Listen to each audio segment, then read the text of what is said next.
Another glorious visit to Norwich. Let's see what we get this time. Welcome to PS Too Many Games. PS Too Many Games.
games.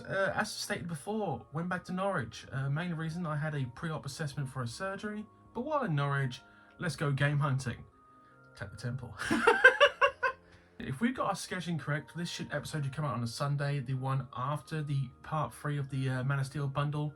We should be at the K through N section now, so we're getting there. The bundle is slowly going down. There's only 3 more episodes of that left, so 6 parts. Not bad. But anyway, things are chugging along at the channel as always.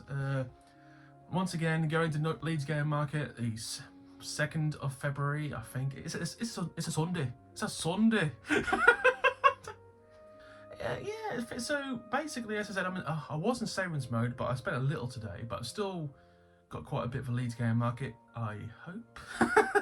Unless something goes drastically wrong between now and February 2nd. Trust me, my luck this week has been abysmal on a personal level, so that could happen. The channel's luck has actually reasonably picked up in the last week, which we needed because we've had some bad luck of our own. I finally have changed software. Yes! I've got a new editor. It's slightly better. You won't know the difference because I'm pretty much going to edit the same things. I'm going to try doing some new stuff, but it's a lot easier to work and it doesn't crash half the time. It actually works until I actually want it to finish the video. I know, shocking stuff. Well, it's about time.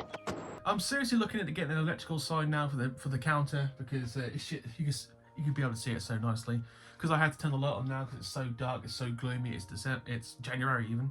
It's the middle of winter. It's cold. It's miserable. It's currently 1:30 as I record this, and it's already looking piss off out the window. So if I get an electrical readout, you'll be able to see it a lot more clearly. But monies, and finally a good one. We'll see how that goes. So this was a completely no fact-checking adventure trip to Last Level Games and CEX. That's why there wasn't much recording at CEX. I was doing it on the fly. We managed to find 4 things. We'll get to that obviously in the second part of the episode. But obviously next week should be part 4 of the Man of Bundle Steel, which should in theory be O to R. And there's quite a few of them for this one, trust me. There's quite a few. But it's going shockingly well going for this bundle. And we received quite a bit of positivity for our new Phoenix Games song and jingle, which Dave pretty much made himself with a little bit of help from AI. But that's our own jingle. That's not stolen. That is ours. It is legally owned by the channel. And I think we're going to start doing more kind of random jingles for random things. But Phoenix Games, in the last 2 to 3 months, so many Phoenix Games have been acquired for the channel, and they all look and they all sound, and most of them probably do play terribly. No, he's got a point. Obviously, it's a full 2.5 minute jingle we made, but obviously I never splice the whole full thing anymore. You'll see snippets of it in between Phoenix Games, but trust me, Phoenix Games, there's still more to come. There's quite a few expensive ones we've got to find at some point, which is going to really be painful. But that is the future. Now we're talking about the now. You might have noticed I've tried very hard to get my favourite joke from Blazing Saddles in, never mind that shit.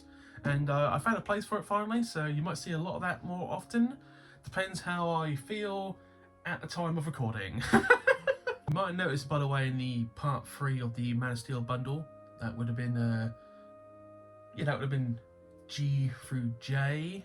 You might have noticed I try to be more eloquent in my speech because sometimes I speak far too quickly and you can't understand a goddamn word I'm saying. I think I did quite well that episode. It's probably one of the most clearest I've ever sounded. Also, you might have noticed, and hopefully it still works, the last 2 episodes I've recorded with the actual phone, it's back to reasonably good quality. I think I just basically opened up the phone, warranty voided, and I gave it a clean. Dust can be the enemy of anything. Trust me, I opened up my own personal laptop last week and I gave it a clean, and suddenly the air fans are so much more quieter and it runs so much more nicely and elegantly. It's like, Ah, dust. Just remember, phones do get dust issues in the speakers, and that was causing issues. Also, I actually did buy myself a new microphone, but this microphone is the shittest microphone I ever bought. Looks exactly the same like 2 previous microphones I had, and they sounded great. The sound quality for one of the episodes I recorded was so abysmal that I had to like abandon it. Trust me, we recorded part 3 of the Man of Steel bundle twice. The first part, you could barely hear what I'm saying. 30 minutes of my life completely wasted. Fucking hate that thing. It will burn. Good lord. Before we move on to the actual game part of it, we've just got a few things we've got to clear up. And this is on my fault. And Dan, the games man, one of my best friends, he did some Christmas items. Remember, like a month and a half ago, he got this for a car boot for me. Get on the mic. I never actually showed this on the channel till now, but yes, it got to me safe hands. It's really good, and he really wants me to do an episode on this. If I can find a way to get like a second camera and film me and the recording, I will. That's the issue. recording the actual game footage and film myself is the issue. Not only that, it's finding a good location to do it, because all my other rooms either got stuff in it or I've got to move a lot of stuff around. That is the issue. The old corner games room is probably the best area to do so, but the lighting in there isn't brilliant. So, and there's a couch in the way. So these issues I have. Another side note, during Dan's like Christmas parties episode where we all played Jackbox with him, Dave won this, which I will give to you, Dave, because I think keen, and I managed to win 2 copies of Moose Generator 2. Yeah. I don't know why 2 copies, but 2 copies. I already own the game, so let's get traded back in. I hope. On a side note, when I tried to trade some games in last week, I found out that this game here, of which I did buy from CX at one point, they no longer take. Interesting. So there's certain games now they no longer stock. This is one of them. I paid £8 for this motherfucker, and now I can't trade in a second copy. Motherfuckers. I mean, is it that bad? They just don't want it anymore? I don't know. Never mind that shit. Here comes a glorious commercial break. See you on the other side.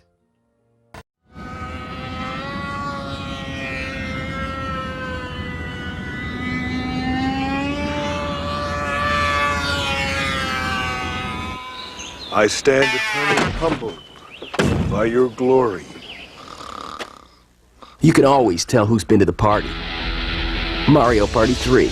New characters, new adventure boards, and over 70 new minigames. You and your friends might want to get some rest. Mario Party 3, rated E for everyone.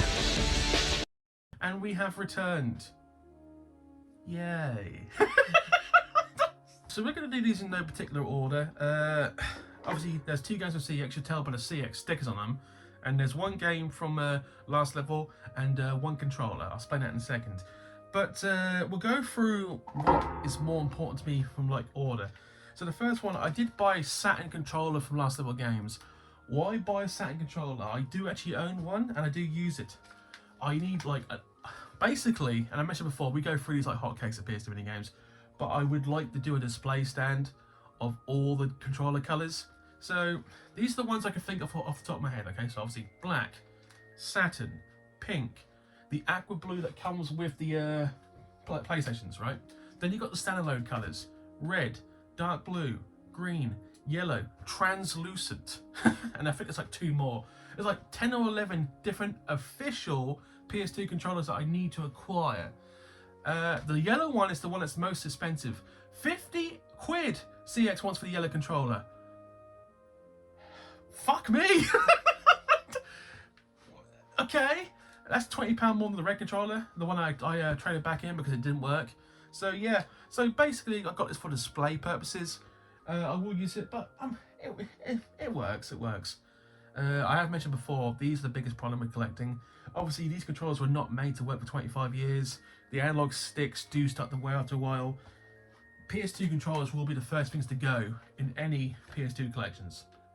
Anyway, I'm happy to buy this. Paid a reasonably good price. So the first of the 3 games is another fishing game, would you believe? top angler, top angler like bass fishing. This was shockingly hard to find, and seeing it in CEX actually was kind of a like yes moment, because you'd be surprised how many of these fishing games you just never turn up. Real bass fishing on the PlayStation 2 computer entertainment system. That's literally what it says word for word. Weird. Innovated split screen mode shows who's winning the fight.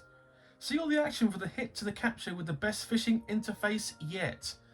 Yeah, it's just talking random stuff like beautiful and ultra accurate fish, including largemouth, red eye, and more. I'm going to see these all look part of the bass family.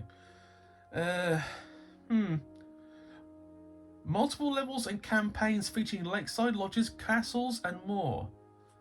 Okay, what I'm curious about is at the bottom here, the British flag, but it's also got Finland, Sweden, and Holland. Or the Dutch, Netherlands.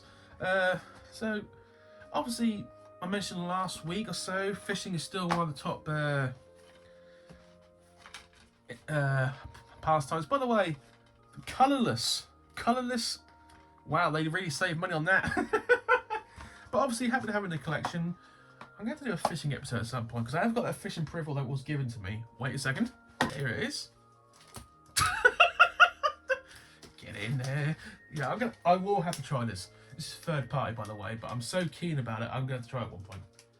Game number 2. This franchise, really, I should start collecting for more and more, but it's been a while.